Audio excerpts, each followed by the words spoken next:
Hello everyone, how's it going? I'm WoWcrendor and welcome back to another episode of World of Crendor, where I answer the questions you submit to me at twitter.com/Crendor and facebook.com/Crendor. I just got back from PAX East, if you couldn't tell from my last two vlog non-content things I made. And it was really great, but one of the fans I met there was like, World of Crendor is my favorite series. It's like, I've seen all of them. And I'd love if you made more. So I was like, you know what? For you, when I get back, I'm going to make a World of Crendor. So here we go. First question comes from Aiden Ford. It says, do you have a Nintendo Switch? If so, did you buy Zelda? I do not have a Nintendo Switch. Got you there. You probably got, I do have a Nintendo. I have a Wii U. And I got Zelda for the Wii U because I thought it would be one last hurrah with the Wii U, right? I've played, what games have I played with Wii U? Mario Kart and oh man. I played some Mario Maker. I played some Mario, like New Mario or whatever that one was called. And like maybe something else. That was like it. Hardly played anything. So I was like, you know what? Let's get some value out of this Wii U. We're gonna play Zelda on it. On it, and you know, it's been great. I think it runs practically the same as the Switch. Like, you can barely tell the difference if you watch streams. Speaking of which, I've been streaming it over on my Twitch channel, twitch.tv/Crendor, and it's been great. I love Zelda. It's one of my favorite single-player games I think I've ever played. It's a comfy, cozy world. It's fun to explore. It's fun to just play the game in. And I love it. It's the best, I think, open world game I've ever played. I think that's how open world games should be done. And if you're looking to make an open world game, just look at Zelda. That's my opinion on it. I've put in over 30 hours at this point, and I still enjoy playing it. So that's the Wii U version as well. So if you got a Wii U and you're like, oh no, but go check it out. The Switch, I'm holding off on the Switch until it gets some more games, and then I'll probably buy it because, you know, I do still want to Switch, but I'm like, you know what? I can get the same thing for the Wii U. There's no other games for it. It's not worth it. I'll just get it for the Wii U, and it's been fine. Next question comes from Alex Theobald and says, what's your opinion on your own ASMR content, and do you see yourself doing anything similar in the future? I enjoy ASMR. Everybody knows that for the most part. And I really enjoy making the World of Warcraft ASMR. I mean, look at this. Right now, we're flying through the rain. Listen to that. Oh, yeah, that's some good sounds. And I think people have enjoyed my World of Warcraft ASMR vids I've made as well. A lot of people don't, however. But, you know, everybody's going to like or dislike anything. But oh god, I'm stuck in a tree.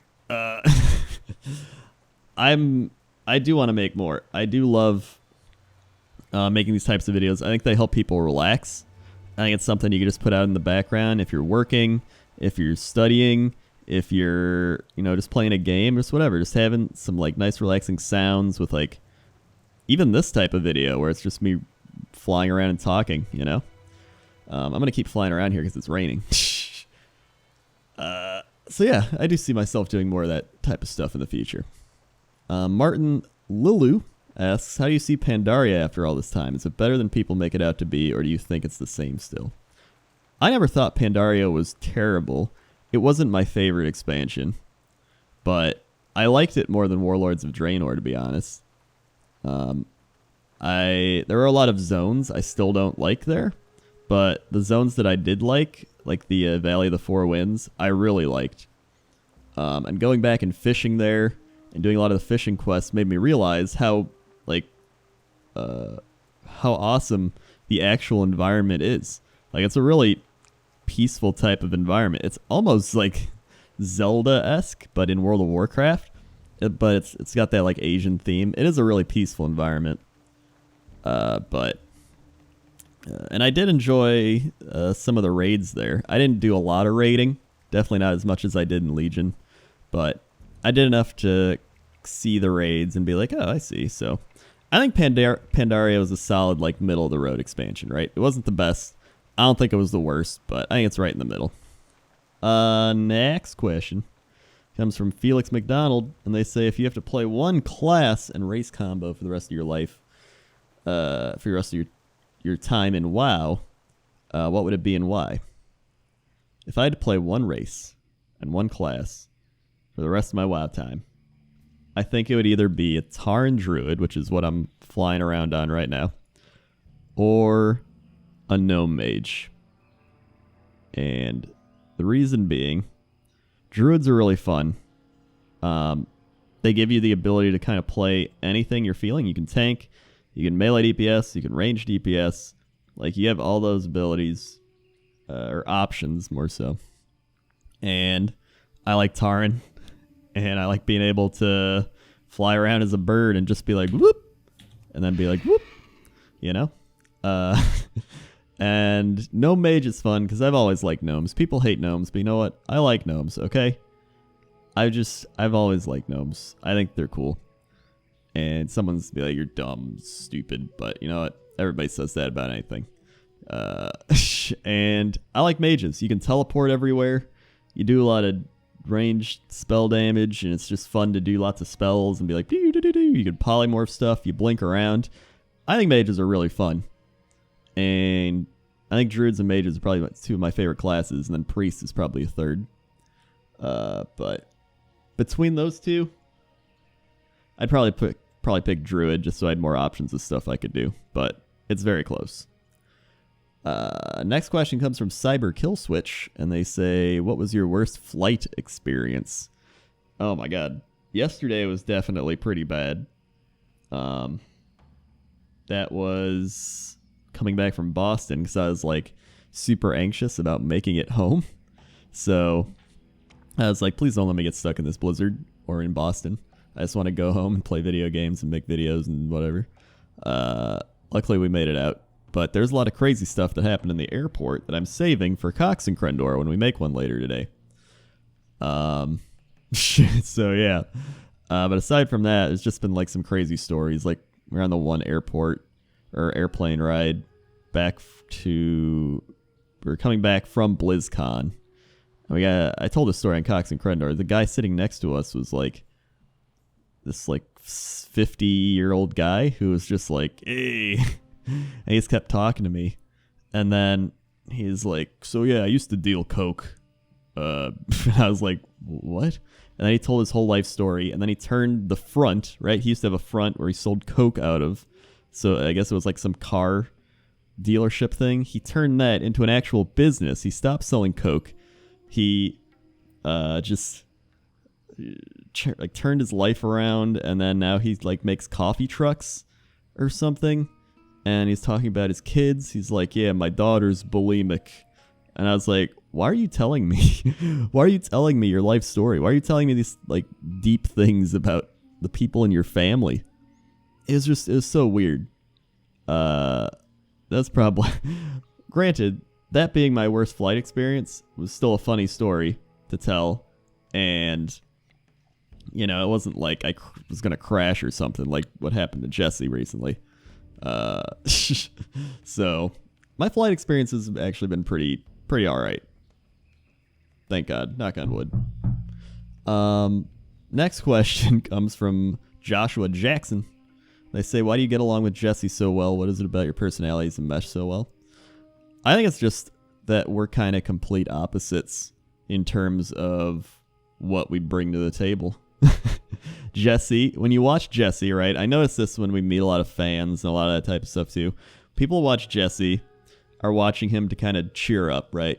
Maybe you're down, you're not feeling it, and he's kind of like, woo, here we go, Mr. He's got that like kind of energetic, boisterous personality that's going to like perk you up. Be like, he's a funny guy. He's got that like class clown kind of style to him, right?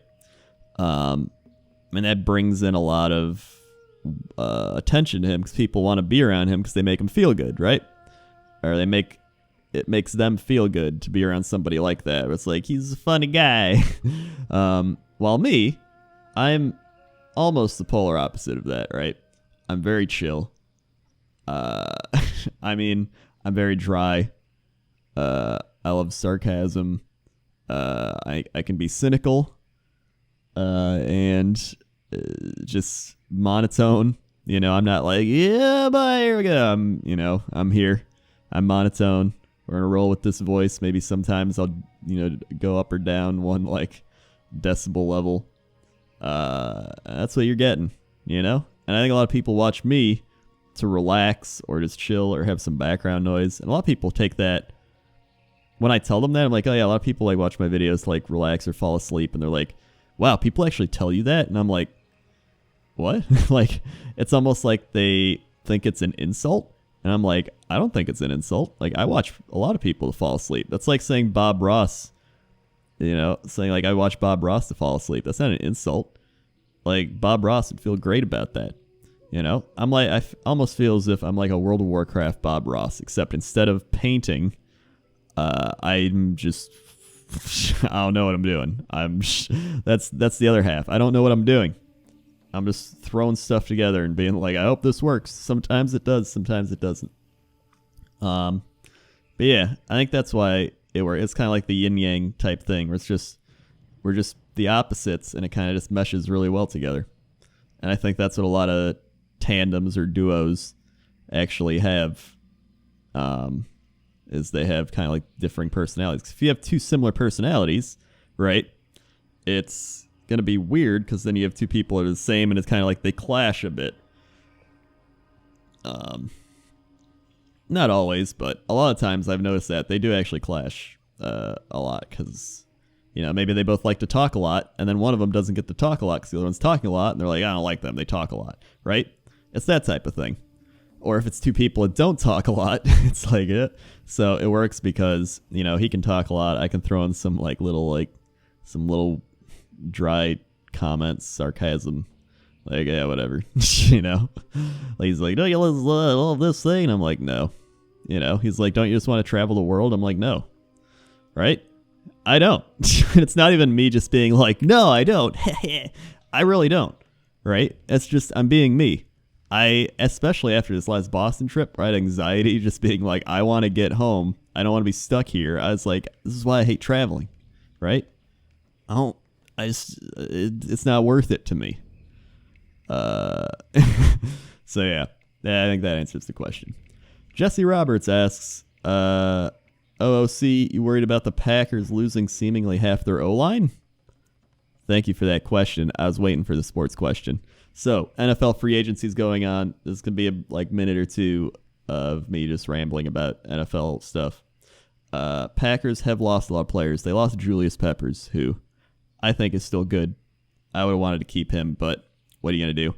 We lost TJ Lang. He wanted a lot of money. He's had some injuries.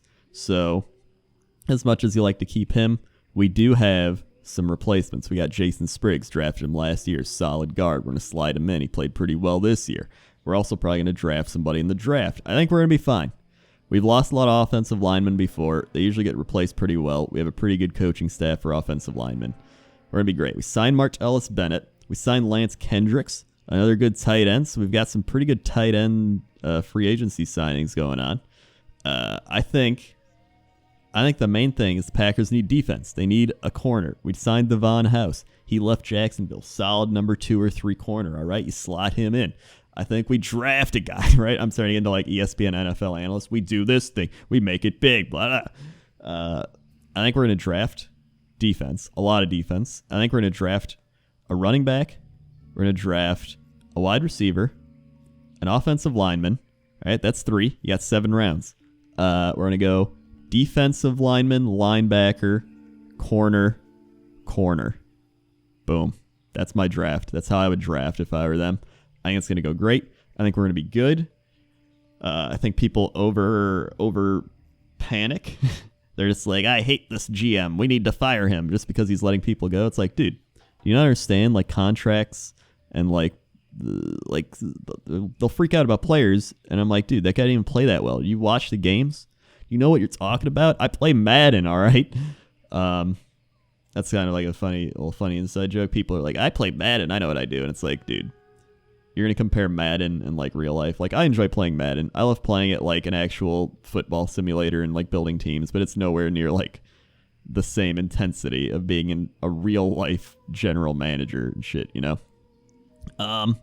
So yeah, I still want to do I still wish I had like an outlet of being able to do a sports type show. Sinvicta really likes sports. I always talk sports with Sinvicta because he's one of the people I talk about. It's funny because like all in like our chats and stuff, everybody's like going all political and everything, like and then me and Sinvicta are just like, dude, what about sports? We just like, it's like I just don't want to hear any more of that, you know? I just want to talk about sports. I just want to chill out, talk about some sports, you know? Free agencies, basketball, football, hockey, baseball starting up. Hell yeah, dude. Cubs. So yeah. Next question. Maybe I'll do like a SoundCloud show. It'd be like a strictly SoundCloud thing, just like Crendor's sports show. I rant about sports. It'll be on SoundCloud, so I don't have to put it on YouTube or do anything. It'll just be audio, upload it, we're good. That's what I think I'll do. I like that. Where am I at? Next question. Hilda World asks, or World, I probably said your name wrong. Sorry, Hilda. Will you ever stop being a potato? Definitely not. I love being a potato. I think it's great. And I am a potato that exercises. You know, I try to get out there, try to do my, get my 10 minutes of sun and go for a jog. You know, get like my 5 to 10,000 steps a day. You know, don't be a potato. Be like a baked potato. That's not even, that's probably worse actually. I'm like I'm a fit potato. I try to be a fit potato. I'm like a slightly below average fit potato. Next question comes from Django222, and they say, any collabs coming up that you can tell us about, or what game you might be co-oping? There is actually a big brand deal that a lot of us are going to be doing, kind of like the old Chivalry tournaments. It's going to be like that, but for a new game. I can't say specifics, but I think it's going to be really fun, and it's going to be great. It's going to be great. So that's one thing. I'm also doing fishing with Jesse, so I'm trying to get that done in the next couple days. And then I'm going to try to fish with some more people, because I've after fishing with Grant, it made me realize how much I missed fishing with Crendor. So I'm bringing back more fishing with Crendors. It's another just chill show. You get to learn about people. You can relax. I love fishing with Crendors, and I forgot how much I love it, so I'm bringing that back. You know, maybe some more Cry collabing, because I love Cry. Cry's one of my favorite people, and I feel like I need to do more with him. So yeah. Next question comes from Mike112, and they say, will you ever DM in the future? Daikyo is so funny. I would love to DM. I would love to do more one-off type things. I don't know if I could actually DM a full roleplay, but I would love to do like a Daikyo 2 or like another one-off style thing. If JP, it all just depends on JP. If JP lets me do it, or even Mathis. You know, I do Lost Initiative, that type of thing. Maybe I could go on there and do it. You know, so we'll see. I'd love to do another roleplay type thing. It's fun. And the final question coming in from Josh Allen, the one and only Devo lore, CM lore, if you will, asks, what time is it in Montana? Montana. That's like in the Northwest, right? I feel like it's west of North and South Dakota. I don't know like any of those states. What time is it in Montana? It's time to move. I'm just kidding. Nobody lives in Montana. Either way, I don't know. They're like mountain time, right? It's like 4:20 p.m. Oh my god, 4:20. 4:20. All right, we're done. We're spiraling. Spiraling. We're done. Thank you for listening, watching, whatever you're doing. I've just been flying in a circle in Stranglethorn. I think it's been great. Because normally I fly all over. And if you had any questions, follow me on twitter.com/Crendor, facebook.com/Crendor. I answer questions there every time. I'm like, yo, I'm taking World of Crendor questions. And then you ask me a question and I answer it, probably, if it makes it in. That's how it works. So there's no place. I'm running out of words. You can also follow me on Twitch, twitch.tv/Crendor. I stream a lot of games. I've been playing a lot of Zelda, so if you want to watch someone play Zelda, that's the place. I'm going to be playing Blood Bowl again soon because I'll finish Zelda and then I'll have like nothing to do. Yeah. Thanks for watching. Okay. See you.